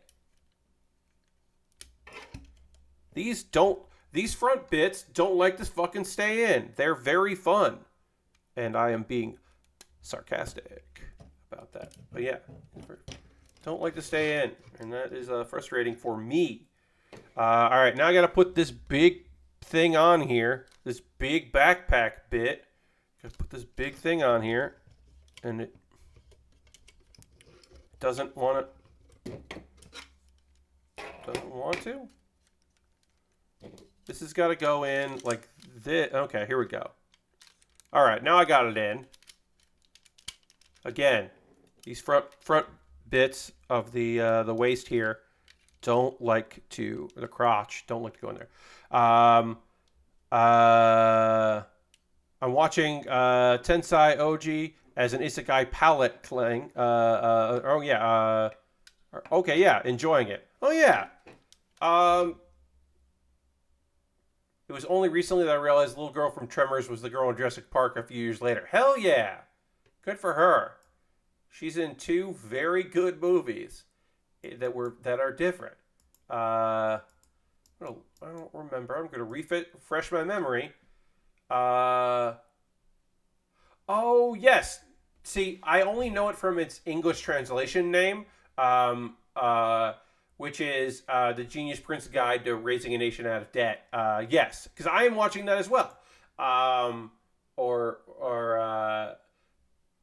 Yes, the Genius Prince's Guide to Raising a Nation Out of Debt is fun. It's one of yes, that is a fun show.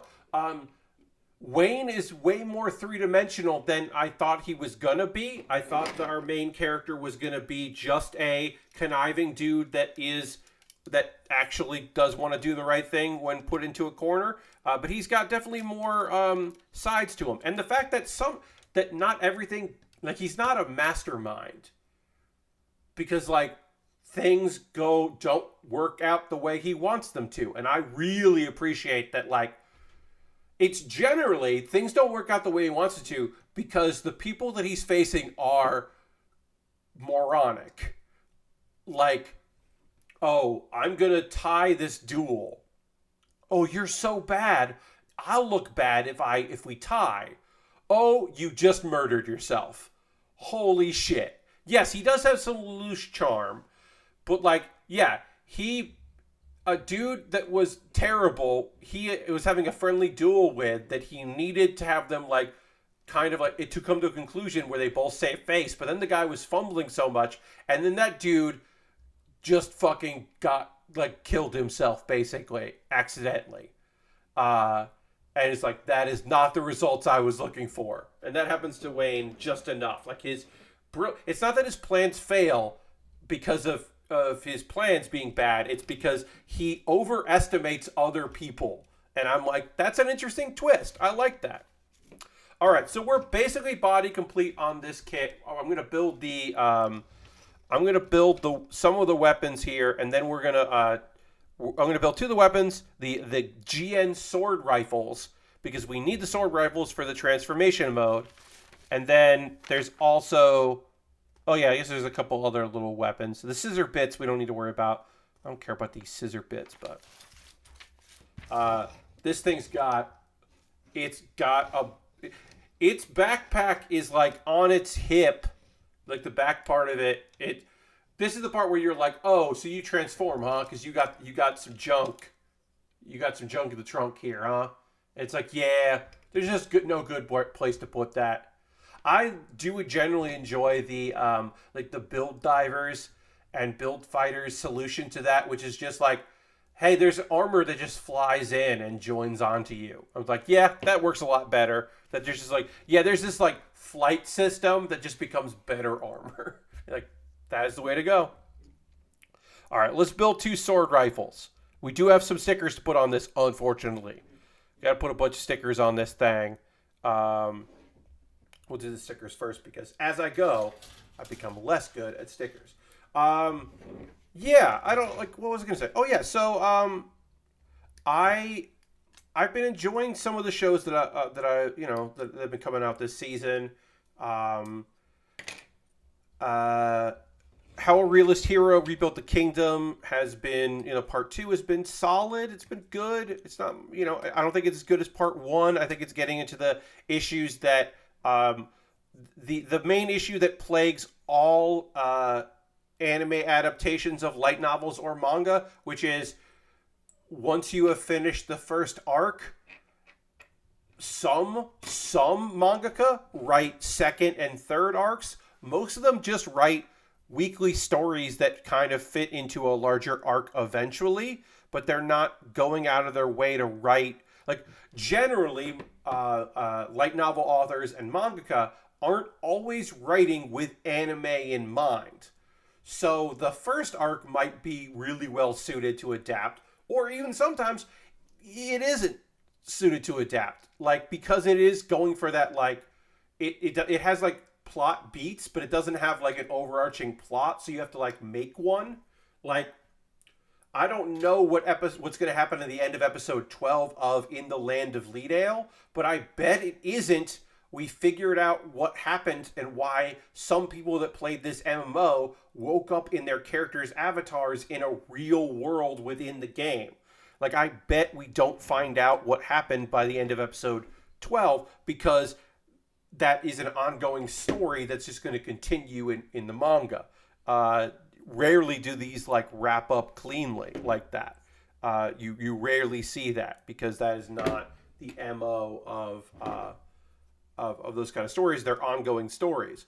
Some shows do have, like, you know, they got to move some stuff around.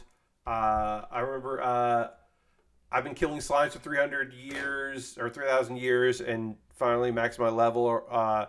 Was just like, they just made a final episode. They took, like, some stuff from the manga and saved it because it was a good, like, kind of wrap up, and then they added characters that had been in the manga that had been introduced later into that weren't originally in that chapter, because they had been introduced. And I was like, oh, that's kind of a fun way to do it. I was like, yeah, why not? Who cares? Like, the only people who care are the people who are like, that's not what happened in the manga. And, like, who cares about people like me? I will say this. I am not, well, you know, the manga did it better. I am not that person. I do have opinions on things, and sometimes I think adaptations are good or bad, and I am, like, totally willing to talk about those good and bad adaptations. In particular, talking about a show that is now available on Crunchyroll. If you didn't watch it on Funimation and you have a Crunchyroll account, you can now watch Kuma Kuma Kuma Bear. Kuma Kuma Kuma Bear, the manga adaptation has a fatal flaw in it, in that they, for whatever reason, decided to start a couple, like, basically we're a couple chapters into the manga. They wanted to start with action. Instead of starting with the beginning of the I've woken up and I'm in this strange world. That happens. They basically flash back to that, but they start with action, which is cool, except you're like, wait, is this just a fantasy show? Like, the first episode doesn't really let you know that that's an isekai, and I think that's a weird choice. Because it's like, all right, well, yeah, we're going to have our character, like, destroy a bunch of stuff and be really cool, and then later we'll get back to that. Have you read Attack on Titan, or are you watching the anime? The author mentioned changes. So, I used to watch Attack on Titan. I've said this before. I will say this very quickly here. I don't want to belabor the point, because I've said this my piece before. I was really intrigued with the show up until it revealed what the show is actually about. The idea of the last bastion of humanity fighting against these larger-than-life giant monsters was a show that I was interested in. I became less interested in, and also some of them can turn into those big monsters. Once we got to the point where there were transformations, I was less invested in the show. And I have no ill will to people that like that show, or engaged, that have been in, that are super excited about it. So I also wouldn't be surprised if there were some changes between how the manga ends and how the anime is going to wrap up. If only because there's only so many episodes they can do. I did think it was very funny that they tried to keep it a secret that there was going to be, like, a year-long break between the two halves of what is now the final season. Because when they started last year and they were like, it's the final season, people were like, a lot's supposed to happen. Are they just not going to do all of the story? Are they just going to like make a weird ending? But no, the answer was no. They're going to take a year to do the second half of it. They still might make changes, like because adaptations always have changes, and we should be expecting that. But it's not necessarily to say that it'll be faithful. I will say this: we've talked about this before. Sometimes anime shouldn't be faithful to the source material, like there shouldn't have been the final. I thought you stopped the. And the low-key continental expansion plot. Now, I mean, I watched it for a while. I think I stopped around the time that there were, like, we had met... I didn't get to the part where we met all of the, like, special titans. But we had met a lot of them. But not, again, not all of them. What was I going to say? Oh, yeah, the last season of Food Wars is not a good... That's not a good arc in the manga.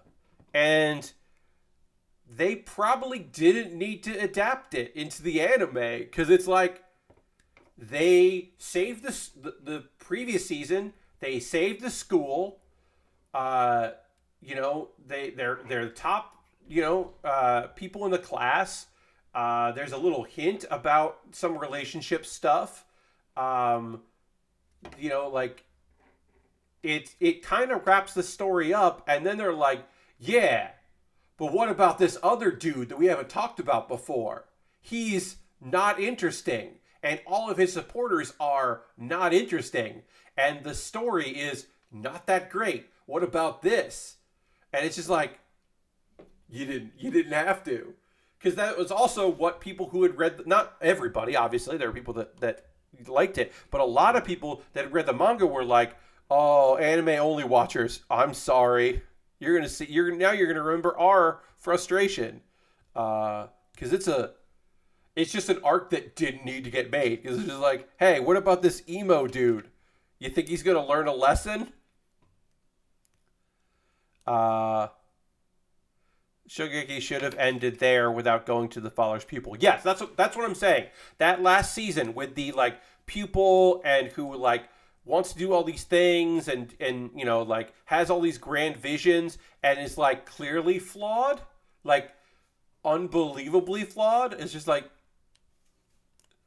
I knew one episode in, I knew that this dude was going to be defeated because even though he can copy people, he doesn't have any passion for cooking, so he's not going to win. I was doing a thing with that anime because I didn't read the manga of that. I didn't read that. I had read some of the manga, but I hadn't read that. So I was at the end of episodes predicting what on stream I'd be like, okay, so this is my guess for where this show goes, and then. Like, I was right about everything. I was like, oh, I bet they're related. I bet it comes down to this versus this, and they win because of this, and this is actually the thing, and she's going to do this, and he's going to do that, and it's just like, oh, yeah, and it's going to be about, we're going to have another egg dish, because we got to have another egg dish, and, we're going to have this thing happen. I was just like, it was like predicting it, because it was very obvious what was going to happen. So we've got our sword rifles. We do love a gun blade here on these streams. We do find a gun blade to be pretty damn cool. But, yeah, got the rifle in there. It can pop down this. We can hold that. And then, of course, we got the blade that pops out. And we'll need these. For the transformation, but we can put one in each hand. We got to do another one, but I'll show you. Hey, look at that. We'll get the next one on there. We might go a little long tonight because I am going to finish this kit up. We do have to just build, just basically what I did here. I have to build one more, and then I got to show you the transformation. So we might go a little past 11 p.m. just because I would like to kind of put this kit to bed, and then start with a brand new kit, which I'll tell you is the, I'll show you the photo here. Let me just get over to here. is the Astray red frame inversion, which is basically just an Astray kit, but it is different colors. It is black instead of white, and it looks badass. And that's the next kit I'll be building, that high grade, which is the very last. Actually, I gotta move that. Sorry, move that there. Yeah, there we go. It is the very last kit from Gundam Breaker Battlelog that I have left to build of the official kits that came out. So, because you could say, and you would be right, that the Whis Barzum is technically from this line, but that was a premium kit. It was not part of, officially, it was not part of this, so it's not technically the same thing. It's just similar. So, I have, but the last one of the, available at Target kits. Like, this box has the, like, hey, have you thought about markers? Here are the markers that are available at Target that you can buy. And they're just Gunpla markers, but, you can buy them at Target, which is weird. It's still weird that you can do that. It's still a strange thing that Target got into the timed exclusive game. It's just it's just a strange turn of events. I think it's kind of cool.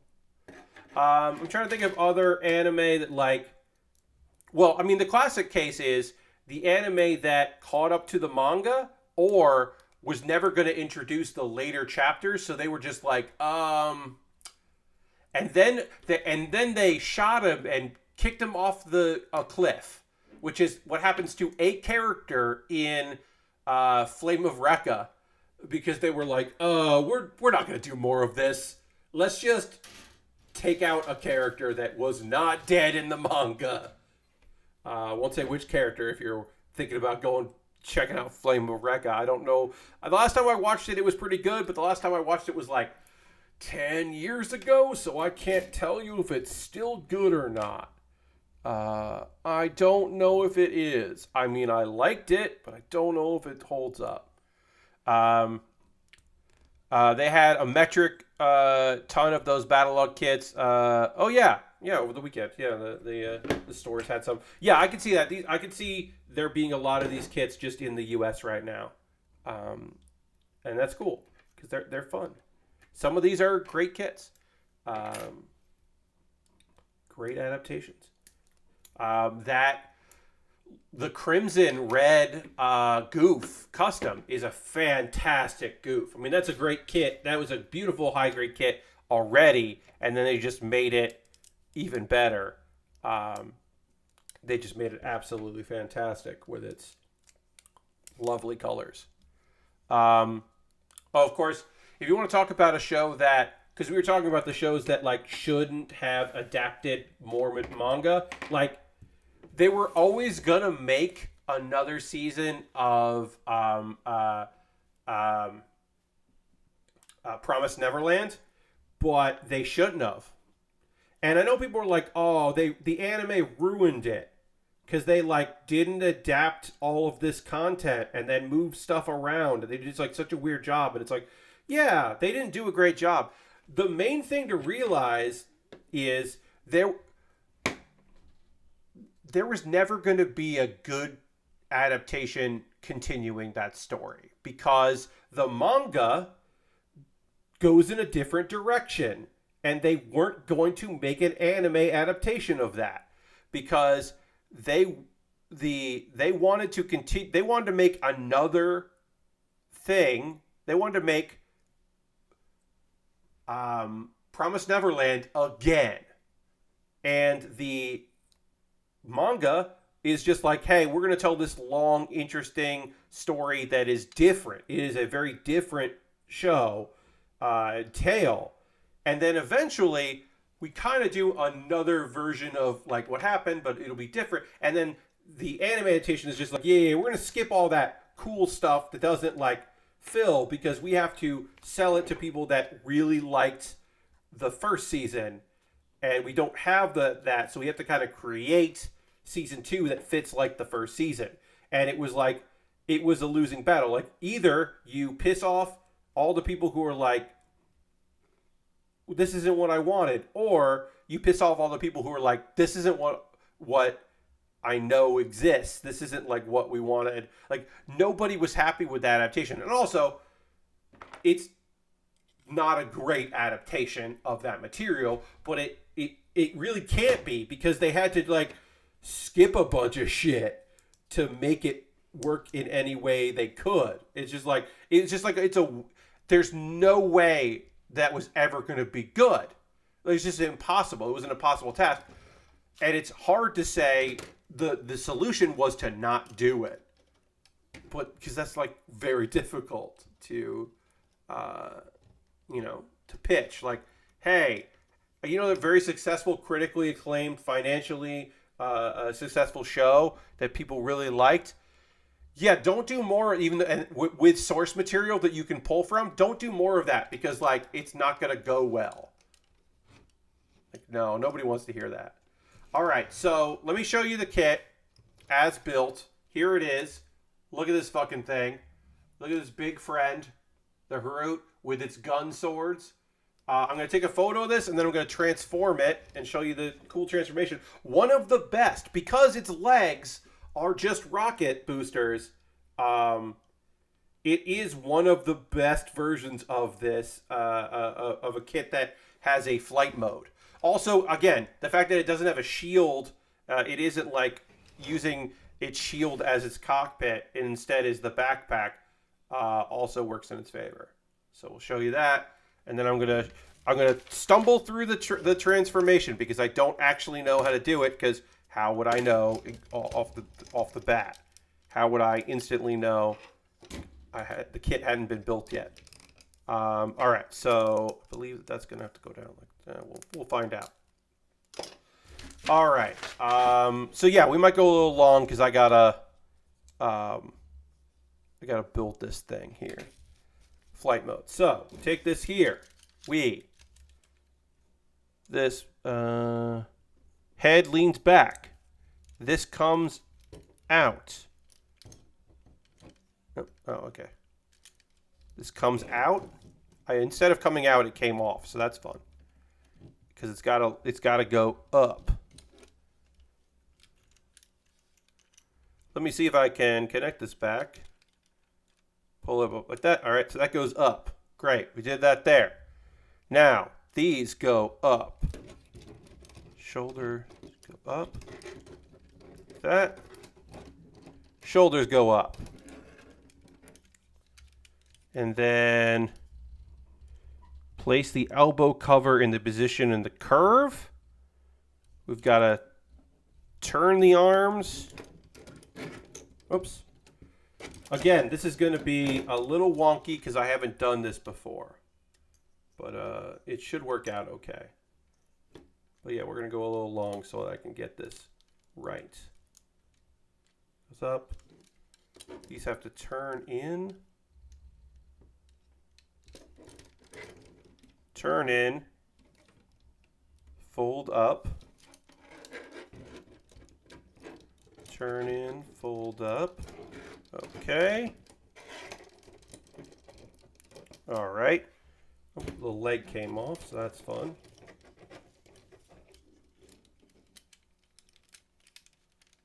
All right, so that's that. Move on to the next step, which is step 1, 2, 3. Okay, oops. Again, I'm sure this transformation works a lot smoother when you actually have done it a couple times and you know how it works. And doesn't work as great when you are like just kind of going with the flow like I am. All right, so backpack. This is going to go, these go like this. Oops.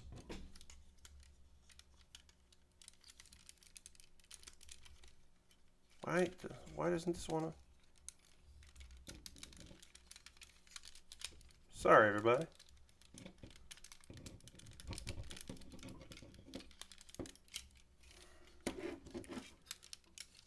Gonna.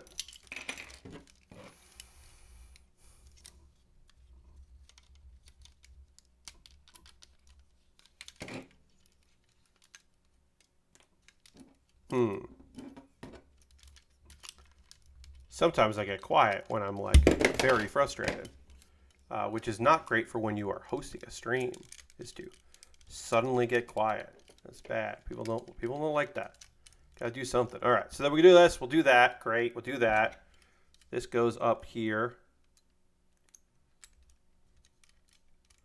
Like that. That's right. I'm just going to leave these off for now because it doesn't actually mean anything, and they're frustrating me. And you won't see them because this will be underneath the kit anyway. Then this is going to fold out like that, and these are going to go like this. Yeah. Great. And then this is going to go here, and that folds over. That. And that's the flight mode. And as you can see, these because these aren't legs, it doesn't just look like a kit is laying down how a lot of these look. It does look like it is a jet like this. It's not perfect.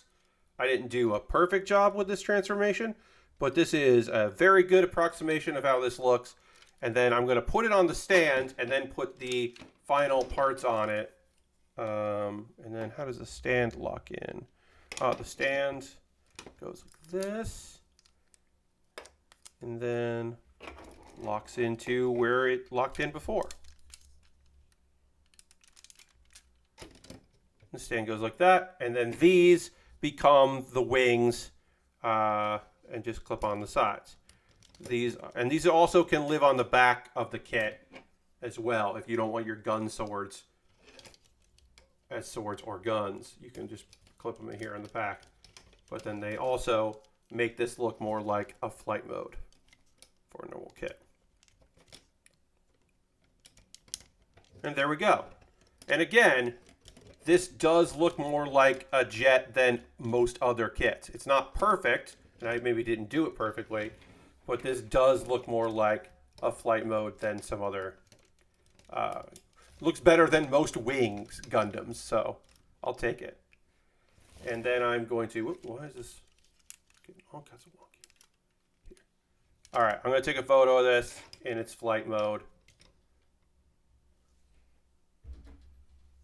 But you can see that right there. Look at that. Let me just get a photo here. And take that, go like that.